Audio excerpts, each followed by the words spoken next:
اور عنقریب اللہ تمہاری دعاؤں کو ہی تمہارا نصیب بنا دے گا۔ تم جس چیز کے لیے تڑپ رہے ہو شاید اللہ نے اس کو تمہارے نصیب میں لکھ دیا ہو، شاید وہی تمہارے آنے والا کل ہو۔ اللہ کسی بھی مخلوق کو اس کی برداشت کی حد سے زیادہ نہیں آزماتا۔ تم تھوڑا دیر اور صبر کرو، ہو سکتا ہے اس کے بعد اللہ تمہیں وہ عطا کرنے والا ہو جس کے لیے تم سجدے میں دعا کرتے ہو، جس کے لیے تم نے اتنا صبر کیا ہے۔ جو اللہ نے تمہارے لیے لکھا ہے وہ امتحان کے لیے تم سے دور تو جا سکتا ہے لیکن کسی اور کو کبھی نہیں مل سکتا، اور جسے دعاؤں میں مانگا جائے اسے تمہارے نصیب بھی تم سے نہیں چھین سکتا۔ وہ ہر حال میں تم تک پہنچ کر رہے گا۔ معجزوں کی صورت میں تم بس صبر کرو اور اللہ سے دعائیں مانگتے رہا کرو۔ اللہ جانتا ہے تم کس قدر ٹوٹے ہوئے ہو اور کن مشکل الجھنوں سے گزر رہے ہو۔ اللہ یہ بھی جانتا ہے کہ تم اس کی آس میں آج بھی اسی طرح صبح و شام سجدوں میں پڑے ہوئے ہو اور اللہ سے رو رو کر دعائیں مانگ رہے ہو۔ وہ تمہاری دعاؤں کو ضائع نہیں کرے گا۔ اب بس تم صبر رکھو، کیونکہ یہ صبر ہی ہے جو تمہیں ضرور ایک دن اللہ کی راہ میں مکمل مطمئن کر دے گا اور سبھی مشکل حالاتوں سے نکال کر تمہیں ہمیشہ کے لیے خوش کر دے گا۔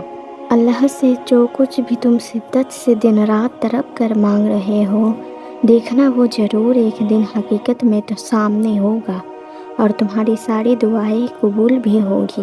لیکن تمہیں اللہ پر بھروسہ اور صبر کرنا پڑے گا، کیونکہ اللہ کو پتہ ہے کہ تمہیں کون سی چیز کب عطا کرنی ہے۔ اس لیے حوصلہ رکھو اور دعائیں مانگتے رہو۔ وہ بہت جلدی تمہاری طرف دیکھ کر تمہارے لیے تقدیر کے فیصلے بدل دیے جائیں گے اور معجزے کی راہ دکھانے کے لیے وسیلے بنا دیے جائیں گے۔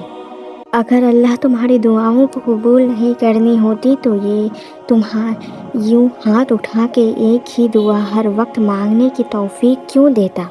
کیونکہ اللہ راضی ہے تمہارے دعاؤں سے، اور دعاؤں میں اتنی طاقت ہوتی ہے کہ یہ تقدیر کی لکھی ہوئی کو بدل سکتی ہے۔ دعا تو اللہ اور بندے کے درمیان ایک تعلق ظاہر کرتی ہے۔